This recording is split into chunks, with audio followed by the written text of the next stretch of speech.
Hello everybody, this is Toys R Us. For this special figure showcase, we're going to be looking at the 2004 binaltech Trax. So what we're going to do with this video, we're going to have a look at him first and foremost inside his packaging, have a look at the lovely box that he comes in with all the photos and the detail that's on it. We're then going to take him out of his box live on the video, have a look at everything that came inside it. We're then going to have a really detailed look at him in both of his modes. And obviously, because this is 2021 and the Masterpiece is already out, we can also do a comparison version of him, not only with his Generation 1 self, but with the Masterpiece figure as well.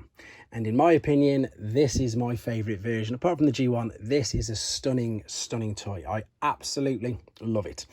And I'm going to give you a few reasons why in a second, but you can just about make him out there. You can see there is an opened one, but I just want to show you him back in the box, just so you can see what it comes like. You can see that it is legitimately a 1.24 scale Corvette. And when I start to turn it round, you'll notice that a lot of the artwork and the pictures are all in yellow. And I might as well explain that first.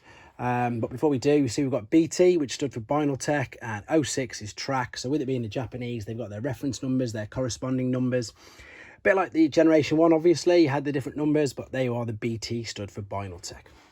So yeah, so a lot of, as you can see, the pictures of the finished product are all in yellow, and that is initially the colour it was going to be, but also because that they were having issues with Corvette allowing them, Chevrolet rather, to allow them to license, obviously, this particular figure. So that's why it was initially going to be yellow, and it was initially not going to be a Corvette exactly to scale, but eventually they got past that and they managed to get it released. The cool thing about these is, if you have a look, it's got the engine there, which then doubles up to be his gun. You've also got guns and weapons that slide out of the hands. You've got a lovely detailed head sculpt. The figure's stunning. Absolutely love it. And again, hopefully I can show you guys why I like it so much. Because I've mentioned before in a few of the interviews that I've done now, which you might have seen on my channel, or if not, I'm going to tell you that I suppose, as I've mentioned, early 2000s was when I started buying and really starting to collect Transformers properly, shall we say, properly as an adult. I had Transformers when I was a kid, sold all them, but getting onto these now. So it was about the time, so 2004, obviously MP1 roundabout had been out a bit, and I'd seen him and I thought he was stunning, but then I saw this as well, saw these guys and just thought, wow, these are absolutely fantastic. So people do refer to these, you know, like sort of pre-Masterpiece or Masterpiece figures, and I have to agree. I just think they're so good. So let's have a quick look at the things that we've got here. So we've got a nice stand there, which, you know, they're using this a lot, especially for the Studio series. The stuff that comes with it is we've got, there is of course the sticker for the hood, and I've not put it on or attached it. Again, with it being Japanese, they love their little collector's cards. There he is, BT06, and there's all the details on there. And then we've got the instruction book here as well, and as well as your reference send back cards, which they had with the Generation 1 stuff. So now I know that this was released as an alternator, but the main reason that I do collect, and with most things I'll try and get the Japanese version, is I just think that they make that little bit more effort. I just think they just, I don't know, that's the only thing I can say. I'm not, you know, want to badmouth any company or anything, but you've got this lovely little display here. And for those of you who are unaware, this is die cast. So this is, again, it's just amazing.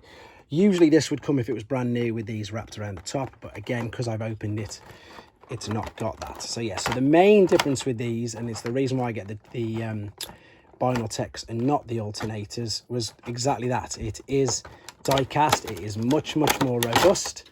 I can now slide the car out, so you've got all the sheen of obviously the metallic paintwork. You've got the lovely rubber tyres, and I'm not going to lie, there's some weight to this. There really is some weight to this. It is a fantastic toy, beautiful, and yep, it would look even better. I completely agree with the sticker on the front that I've not attached. The cool sort of thing with this is the detail. The detail is brilliant.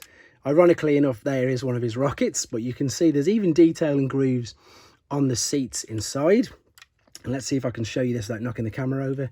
You can turn the steering wheel.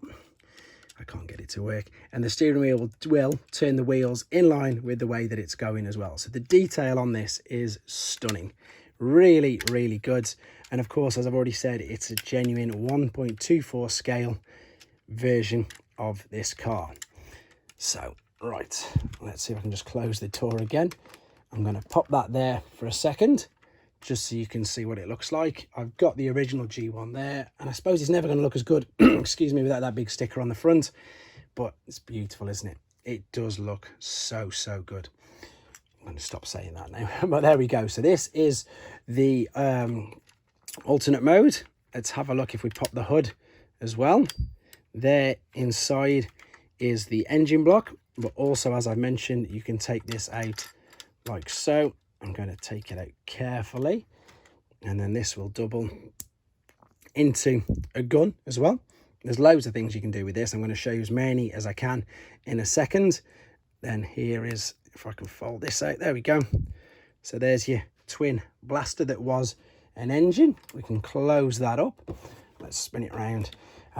The rest of the things I think I'm going to be showing you when it's all in its other mode. So, I mean, I suppose you can, if we're being really picky, if we turn it underneath, that you can tell that it's going to be maybe a robot. But from the outside there, not a chance at all.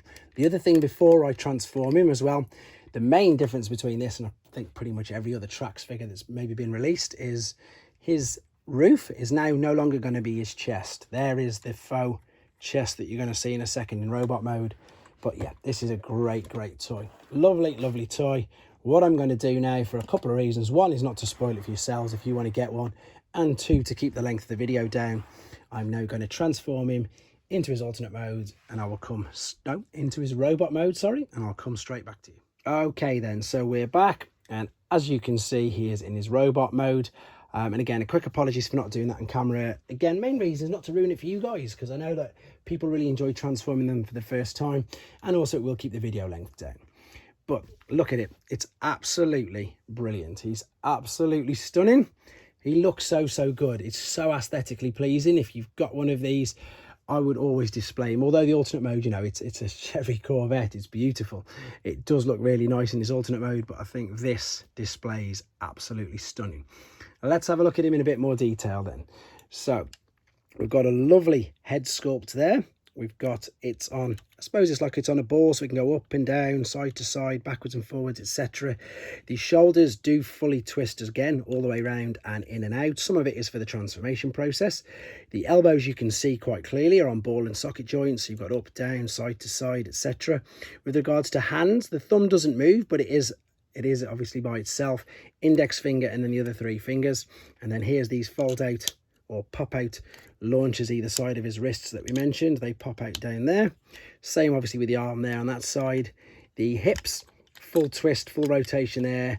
Same with the knees, ankle tilt, up and down, side to side. He displays, he poses perfectly. And as I mentioned in the first part, the tyres are rubber. The tyres are rubber. There's so much die cast on it. There's a lot of weight to it. This bit here as well, this is all die cast.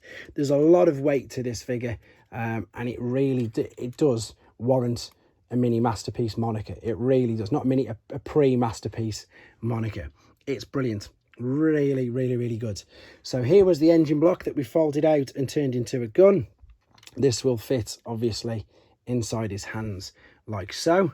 So I've given it a title myself of like a masterpiece figure. What I'm going to do is I'm going to put this guy over here so he's still in shot. Here is the original Generation 1 Trax, which I think he looks very much like.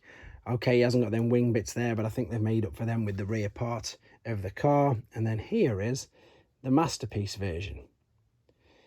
And yep, I do like all of them. This guy, out of the masterpiece and the binaltech one, I would pick the binaltech one. I think he looks great. I think value for money for the fact that he is die cast, he is more robust.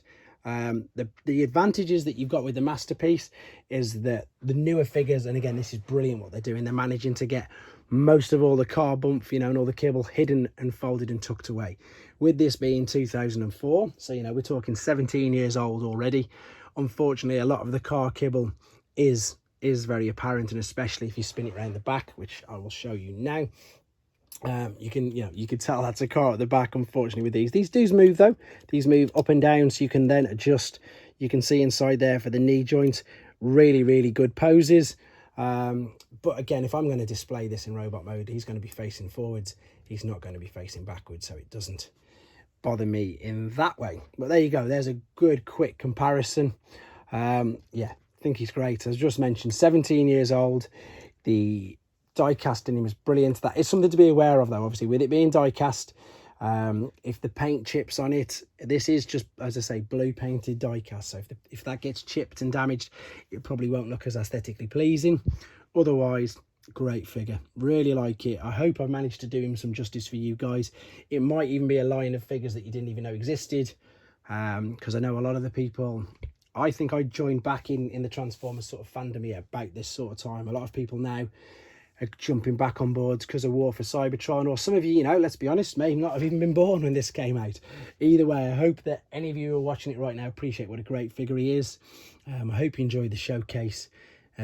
Keep your suggestions and ideas coming in, and in fact, let's actually start some questions. Which one do you think looks best? Do you prefer the Masterpiece version, or do you prefer the binaltech? I've already given my answer. No answer is correct. It's obviously what you feel, but there you go. Let's wrap this up. So 2004 Japanese binaltech tracks. Hope you guys liked it. Take care. Thanks for watching. Like and comment, and don't forget to subscribe.